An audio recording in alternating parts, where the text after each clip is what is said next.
आज का टॉपिक है डिस्कशन का टर्नर हाइपोप्लेजिया। टर्नर हाइपोप्लेजिया का मतलब है, टर्नर हाइपोप्लेजिया हम टूथ से रिलेटेड पढ़ते हैं, ये टूथ में देखी जाती है। हाइपोप्लेजिया का मतलब होता है किसी भी ऑर्गन का स्टंट, रिटार्डेड ग्रोथ या एबनॉर्मल ग्रोथ किसी भी ऑर्गन की। तो यहाँ पे हम टूथ के बारे में पढ़ेंगे, दैट इज टर्नर हाइपोप्लेजिया।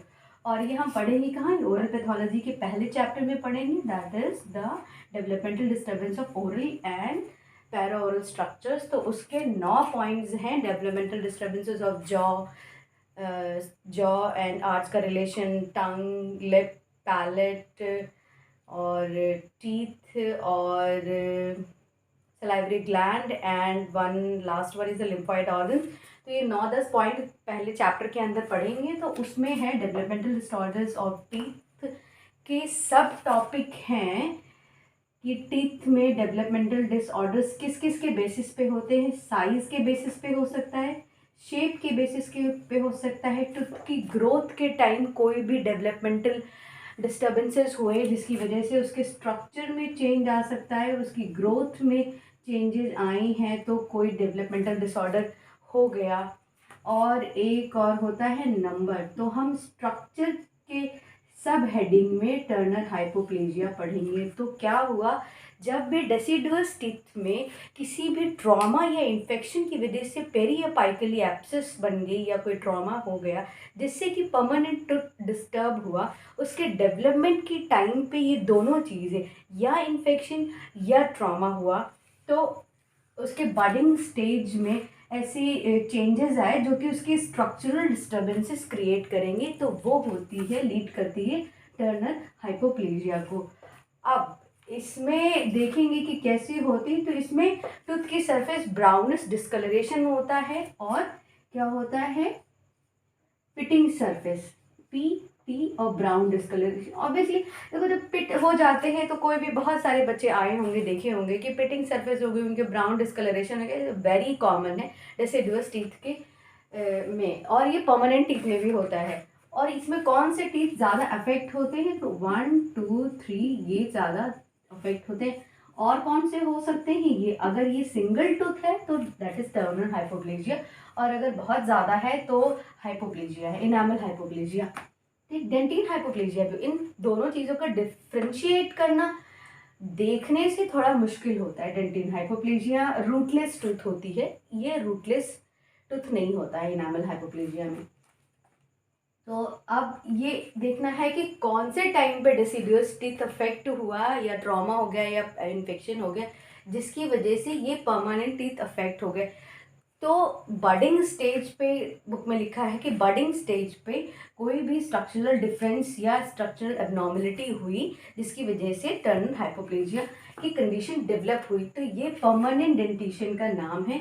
इनका हम देखते हैं 3 से 4 महीना, 4 से 5 महीना, और इनका होता है 10 से नहीं 11 से 12 महीना, इनका होता है 1.5 साल, और इनका होता है 2.5 साल पे इनका इनामल कंप्लीट होता है। इनामल कंप्लीशन की स्टेज ये है, यानी कि डेसिडुअस टीथ निकलता है 6 महीने पे, 7.5 पे निकलता है, 7.5, 6 से 7.5 के बीच में इरप्ट होता है।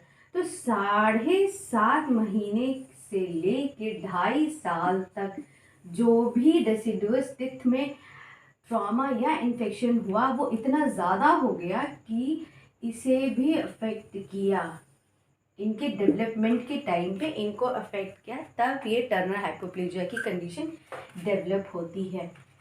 अब इसमें कुछ बचा बताने के लिए नहीं। सबसे ज़्यादा पूछा जाता है कि क्यों होता है, तो टर्नर हाइपोप्लेजिया से याद रखना है टी, ट्रॉमा। अब पिटिंग सरफेस पिट्स होते हैं क्योंकि स्ट्रक्चर उसका ख़राब हो चुका है, ये स्ट्रक्चरल एबनॉर्मेलिटी है, डेवलपमेंटल डिसऑर्डर स्ट्रक्चरल के बेसिस पे है। तो टर्नर हाइपोप्लेजिया में पिट्स आ जाते तो ऑब्वियसली ब्राउन डिस्कलरेशन दिखता ही होगा। अब इससे रिलेटेड क्वेश्चन हम देख लेते हैं कौन से आए हुए हैं। उसी पे एक बेस्ड ये क्वेश्चन है कि 8 साल का बच्चा है और वो ब्राउनिश डिस्कलरेशन के साथ क्लिनिक में आया है और उसकी ट्रॉमा की एक हिस्ट्री है और उसको ये सब दिक्कतें हैं। 8 साल का बच्चा है, ब्राउन डिस्कलरेशन है, ट्रॉमा की। पहले से मरीज से पूछा गया कि आपको कभी चोट लगी थी, तो कुछ साल पहले उसको चोट लगी थी और डेसिडुअस टीथ गिर गया है, 8 साल का बच्चा है, यानी कि परमानेंट टीथ अफेक्टेड थे। Obviously anterior teeth, Turner hypoplasia में एंटीरियर टीथ ज़्यादा इफेक्ट होता है। तो hereditary condition, no hereditary condition पूछा गया कि इस तरह की कंडीशन आपके घर में किसी को है, तो उन्होंने बताया नहीं। प्रोबेबल डायग्नोसिस क्या होगी, इसमें ऐसे भी क्वेश्चन एक आया हुआ है जो कि टॉपिक छूट गया था।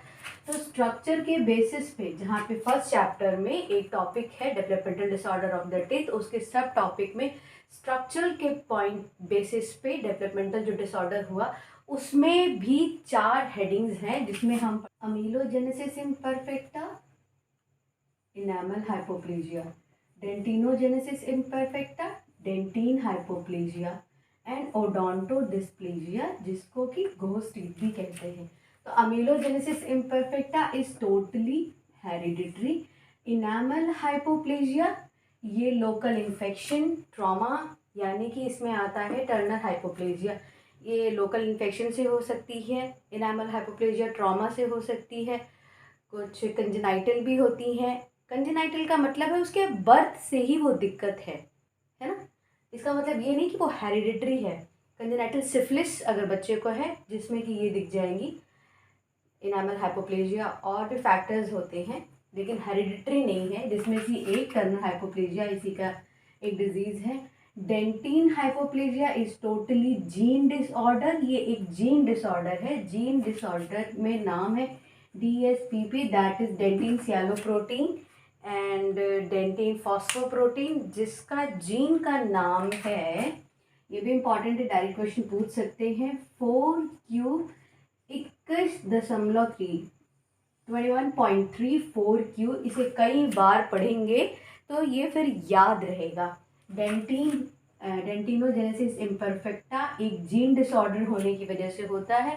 उस जीन का नाम है DSPP, और उस ये जीन डिसऑर्डर की वजह से होता है, उस प्रोटीन का नाम है ये, और उस जीन की लोकेशन ये है। ठीक है।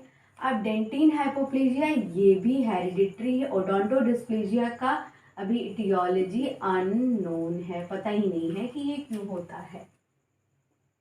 तो इस तरीके से भी इस पर क्वेश्चन आता है, ये थोड़ा ट्रिकी है। डायरेक्ट भी आ जाता है कि टर्नर हाइपोप्लेजिया कौन से टूथ को अफेक्ट करती है, टर्नर हाइपोप्लेजिया हेरिडिटरी या नहीं हेरिडिटरी। तो इसमें देखते हैं, इसमें साफ साफ पहली बात तो ट्रॉमा, ये तो बिल्कुल लिखा, ट्रॉमा या इन्फेक्शन जरूर लिखा होगा। नो हेरिडिटरी, तो अमीलोजेनेसिस इम्परफेक्टा हेरिडिटरी है। टेट्रासाइक्लिन टॉक्सिसिटी है तो ड्रग से होगी। डेंटिन हाइपोप्लेजिया ये जीन डिसऑर्डर है। टर्नर हाइपोप्लेजिया यही बचता है कि ट्रॉमा भी है और कोई भी हेरिडिटरी प्रेडिलेक्शन में है भी नहीं है। Hope it's clear. Thank you.